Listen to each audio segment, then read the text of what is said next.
दोस्तों, सुबह का नमस्कार। आशा करता हूं मेरे सभी भाई बहन स्वस्थ होंगे और अच्छे होंगे।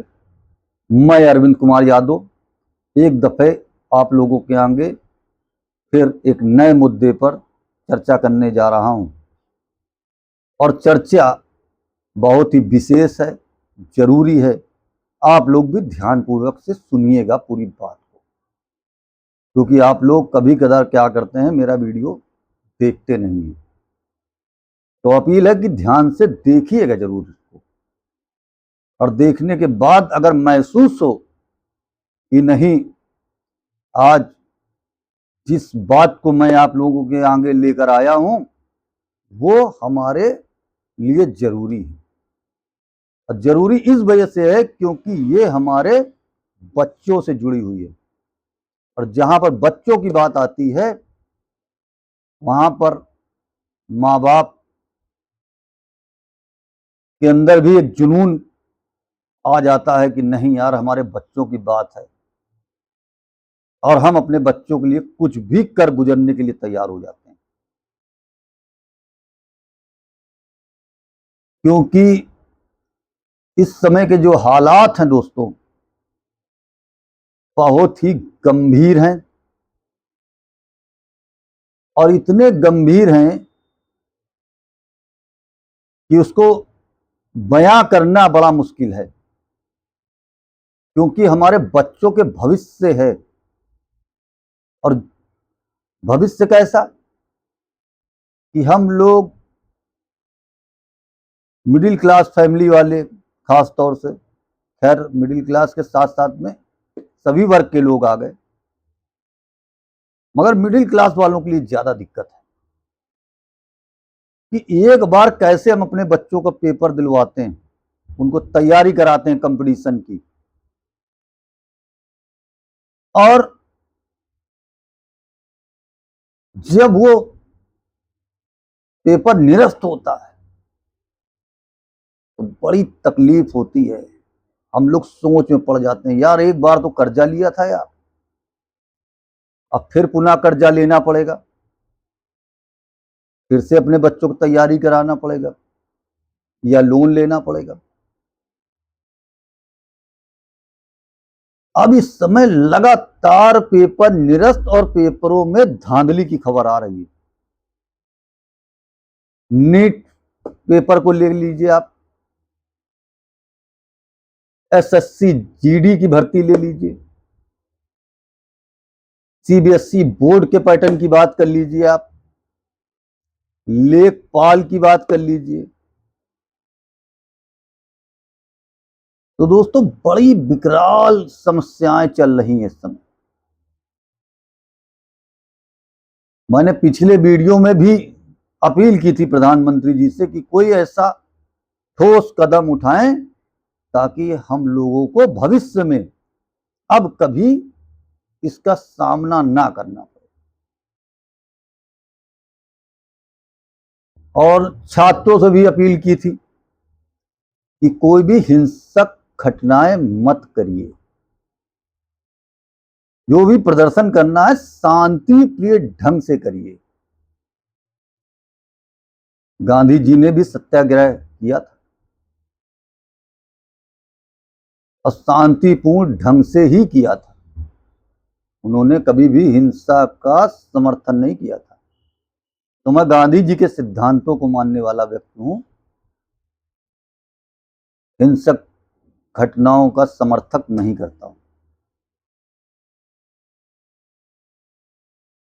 अब इन सब पेपरों के निरस्त होने में धांधली को लेकर कॉकरोच जनता पार्टी के संस्थापक ने युवाओं से एक अपील कर दी है कि सभी लोग 6 तारीख को दिल्ली आएं और प्रधानमंत्री जी से शिक्षा मंत्री जी का इस्तीफा मांगे। उन्होंने कहा 6 जून की सुबह मैं एयरपोर्ट पहुंच रहा हूं अमेरिका से, आप लोग एयरपोर्ट पे आए, वहां से हम लोग चलेंगे थाने, थाने में जाकर पहले परमिशन मांगी जाएगी। परमिशन मांगने के बाद हम लोग अपना धरना प्रदर्शन का कार्यक्रम शुरू करेंगे और वहां से शिक्षा मंत्री जी का इस्तीफा मांगेंगे। तो देखना है दोस्तों कि कॉकरोच जनता पार्टी जो 2 करोड़ से ज्यादा लोग सोशल मीडिया के जरिए से इस पार्टी से जुड़ गए हैं, क्या वो लोग वहां पहुंचेंगे? भीड़ कितनी तादाद में होगी?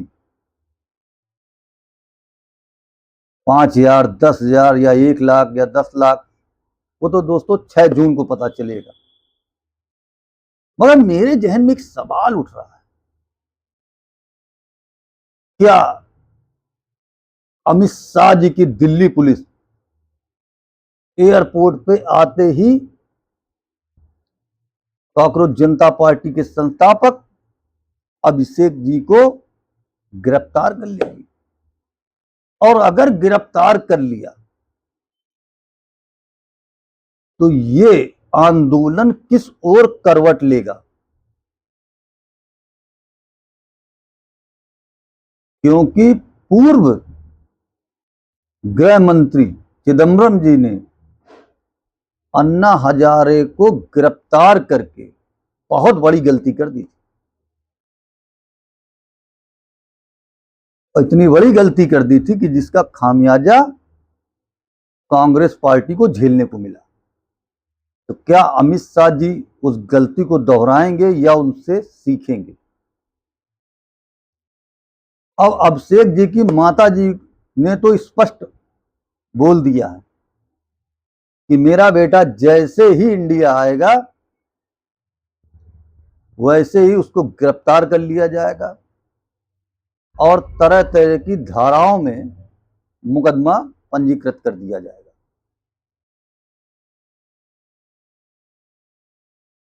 तो होने को तो दोस्तों कुछ भी हो सकता है कि उनकी गिरफ्तारी की जाए, उनको जेल भेज दिया जाए। मगर इन सब अटकलों के बावजूद भी वो अमेरिका से दिल्ली आ रहे हैं।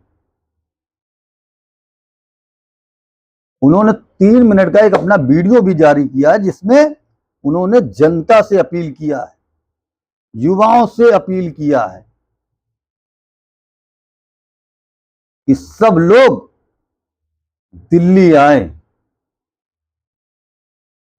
अब आज जो 1 करोड़ से अधिक छात्र परेशान हो गए हैं, वो सभी लोग दिल्ली पहुंचेंगे।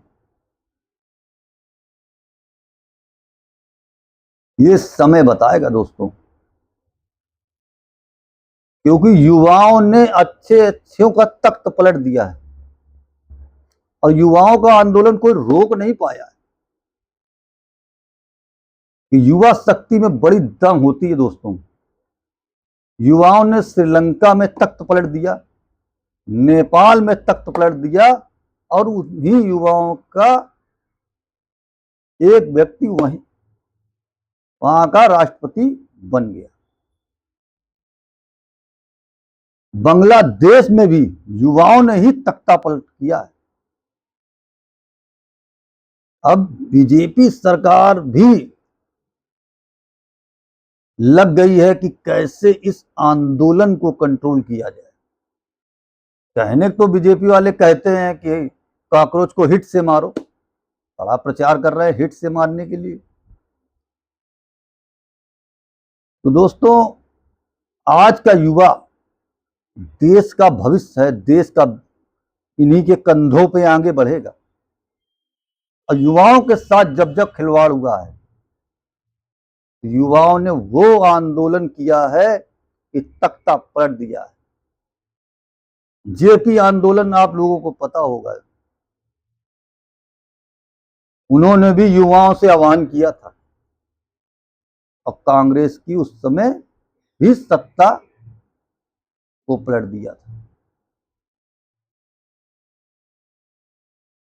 तो दोस्तों, मैं कॉकरोच जनता पार्टी के साथ हूं, क्योंकि मेरे भी घरों में बच्चे हैं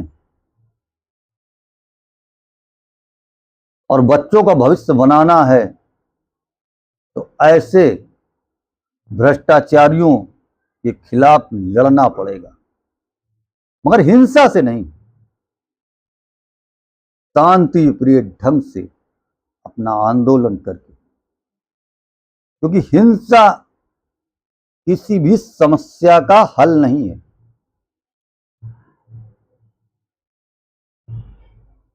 अभी देखिए, शिक्षा मंत्री जी के दफ्तर में आग लग गई है। अब इसका क्या अर्थ निकाला जा सकता है? खैर, ये आग कैसे लगी, क्यों लगी, ये तो मैं नहीं जानता हूं, मैं इसमें टिप्पणी करना उचित नहीं समझूंगा। मगर मैं ये कहूंगा कि कॉकरोच जनता पार्टी की मांग सही है।